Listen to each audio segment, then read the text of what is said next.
Olá, meus alunos do sétimo ano, tudo bem com vocês? Espero que sim. Aqui quem vos fala é a professora Elaine Dark e hoje nós vamos dar início à correção da semana 2 do PET 4 de História. E o nosso assunto hoje é a sociedade colonial da América Espanhola, tá? Diferente da América Portuguesa, bem diferente mesmo, viu, gente? Não a exploração, né, que foi bem parecido, né, a dizimação da cultura local também foi extremamente parecido. Mas a forma de se organizarem aqui na América, os espanhóis se organizaram diferente, um pouco diferente da história do que os portugueses no Brasil, tá? Para começar, os espanhóis foram extremamente violentos, né? Alguns, eles dizimaram as tribos incas e astecas de forma muito rápida, né? Os maias foi um pouco mais demorado, mas os incas e os astecas foi muito violento e muito rápido a dizimação da sociedade toda. E eles encontraram, né, o principal produto que eles comercializavam era a prata. E eles, para poder administrar, eles não queriam vir morar. Os ricos, né, queriam lucro, mas não queriam vir morar aqui na América, né? E a América Espanhola, ela começa no final, lá na América do Norte ainda, próximo aos Estados Unidos, desce a América Central toda e pega uma parte da América do Sul, né? Os países vizinhos ao Brasil. Essa colonização espanhola, como eu disse para você, eles não queriam vir para o Brasil, para a América, para as colônias, para fazer a exploração de perto. Então, a princípio, em 1503, os reis espanhóis e a sociedade lá na Espanha decidiu, então, né, os nobres decidiram criar a Casa de Contratação.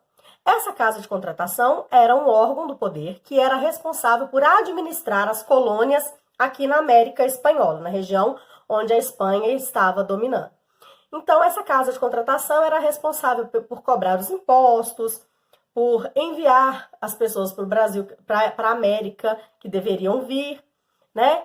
Então, eles eram como se fosse eles eram o órgão responsável por controlar a exploração espanhola na América, principalmente na América Central e nas regiões, e algumas regiões da América do Sul. Como essa casa de contratação não estava dando muito certo, eles resolveram, então, em 1524, criar o Conselho das Índias. O que era o Conselho das Índias, gente? O rei, e por que eles ainda falavam Índias?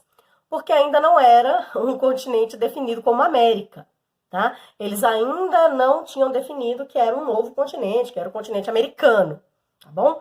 Então, por isso que chama Conselho das Índias, porque eles estavam em busca do caminho para as Índias, assim como todos os outros países da Europa, tá? Assim como Portugal também, tá bom?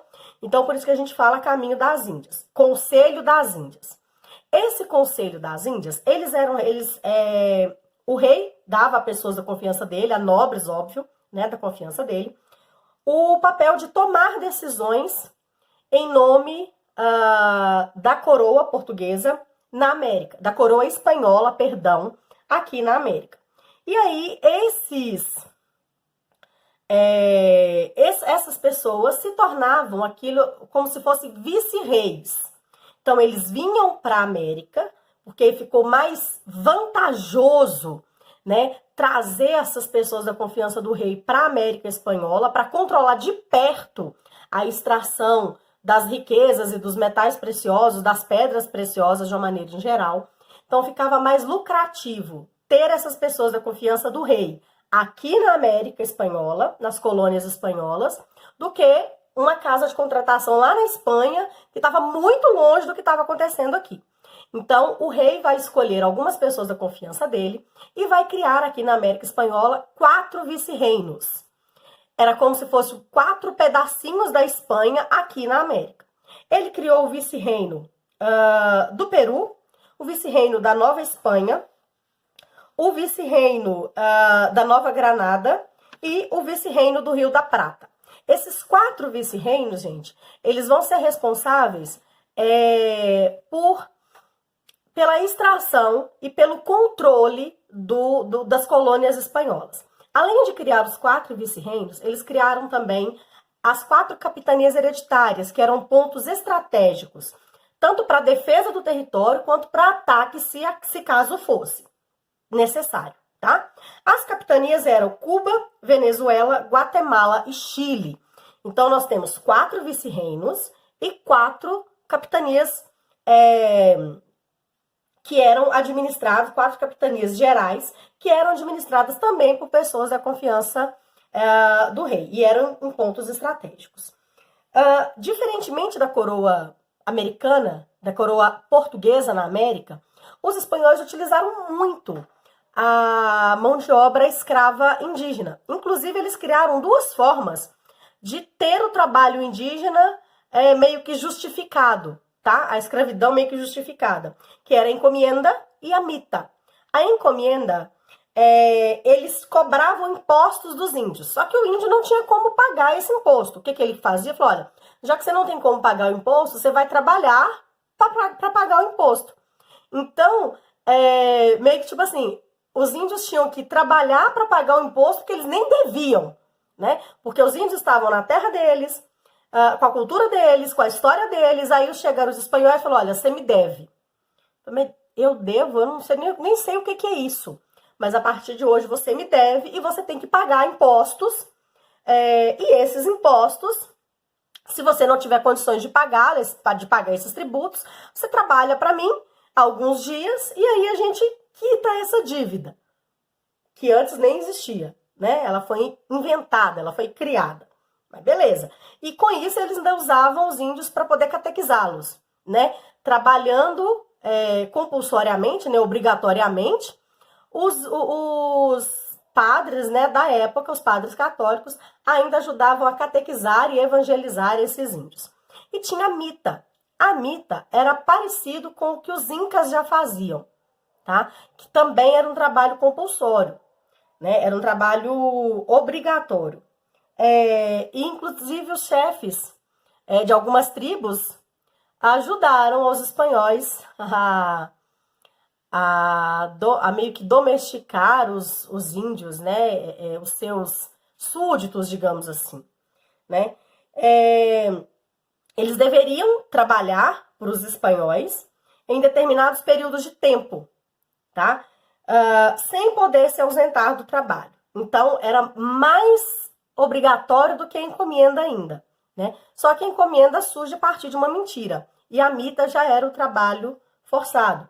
Porque, assim, os chefes das tribos já tinham seus empregados.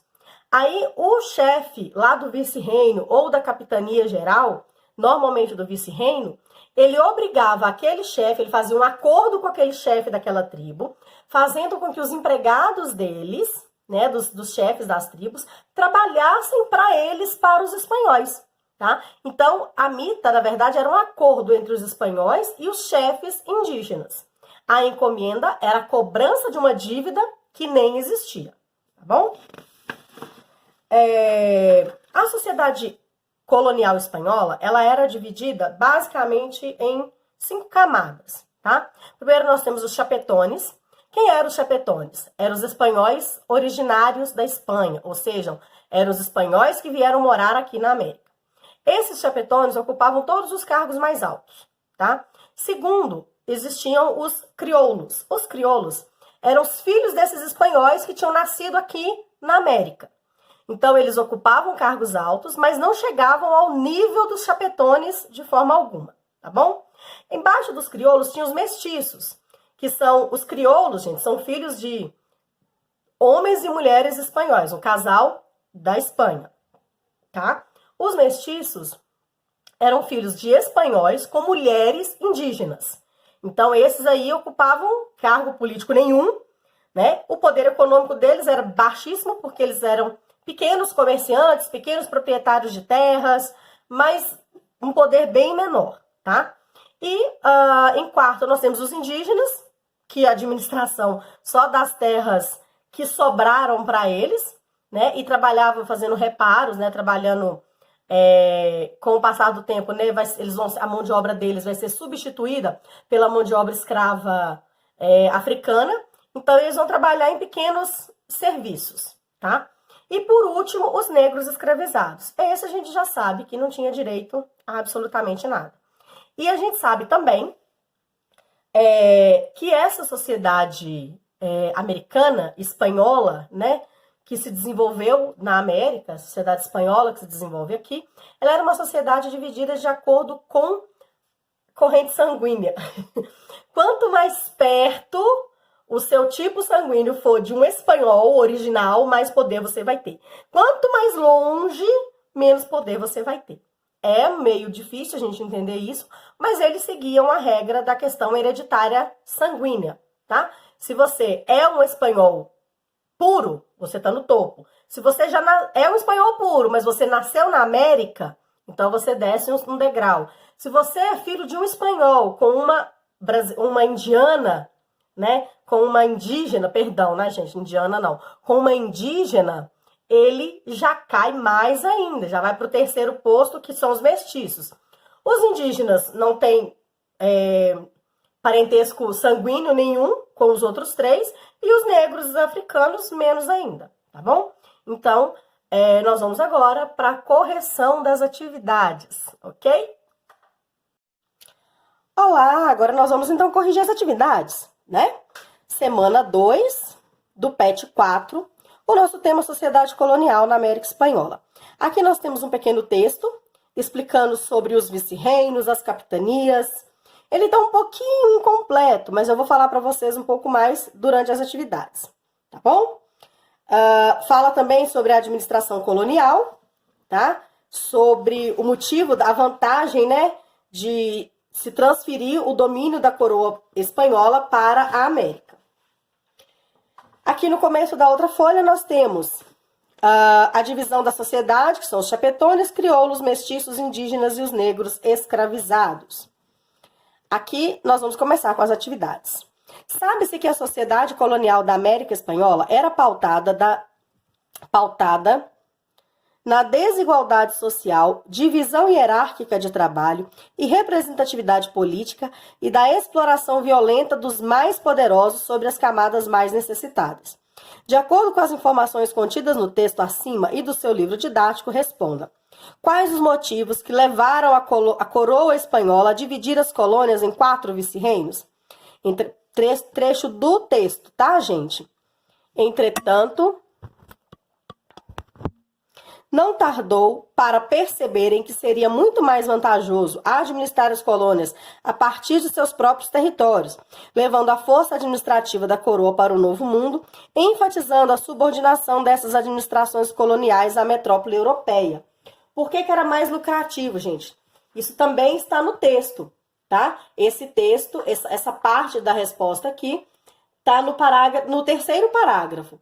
E qual que é a vantagem de você controlar de perto os impostos, o território, a vida administrativa, política e econômica daquele território? Quais eram as funções dos cabildos? Os cabildos eram uma espécie de conselho municipal para resolver questões de âmbito local, tá? Era como se fosse uma Câmara Municipal de Vereadores, tá? Igual toda cidade tem, para resolver os problemas daquela cidade, tá? Para resolver os problemas do Estado, nós temos as Assembleias Legislativas.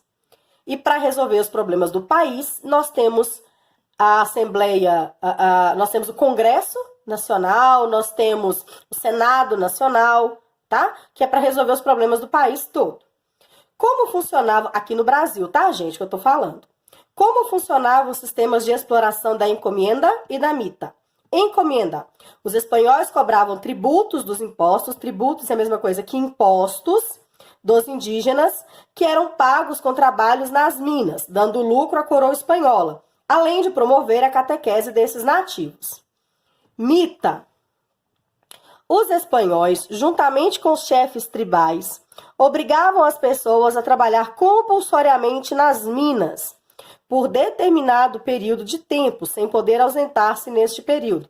É o que eu expliquei para vocês. A encomenda, eles criaram uma dívida para os indígenas e eles, para pagar essa dívida, eles trabalhavam e eram catequizados.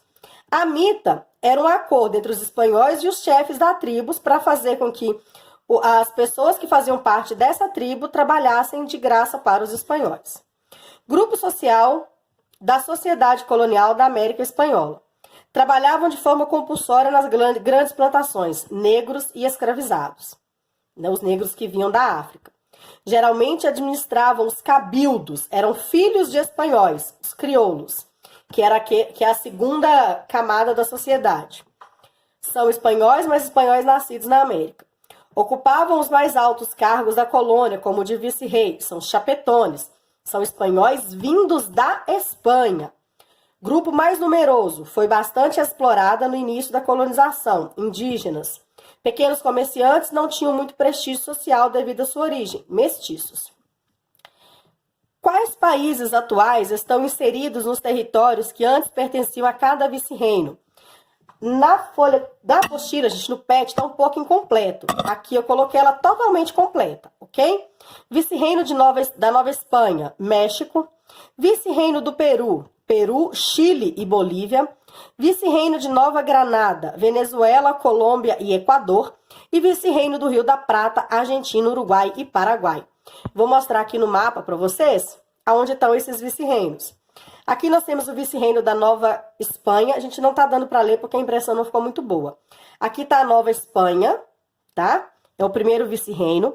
Aqui embaixo nós temos o vice-reino da Nova Granada, que vai virar Venezuela, Colômbia e Equador. Aqui o vice-reino do Peru, que é o Peru, Chile e Bolívia. E aqui o vice-reino do Rio da Prata, Argentina, Uruguai e Paraguai. Até mais, nós terminamos por aqui a correção das nossas atividades da semana 2 do PET 4. E eu gostaria de dizer para vocês que eu estou à disposição no aplicativo Conexão Escola, nos nossos grupos de WhatsApp e de forma individual. Se alguém precisar, se alguém tiver necessidade, por favor, me procurem. Abraço da professora Elaine Dark.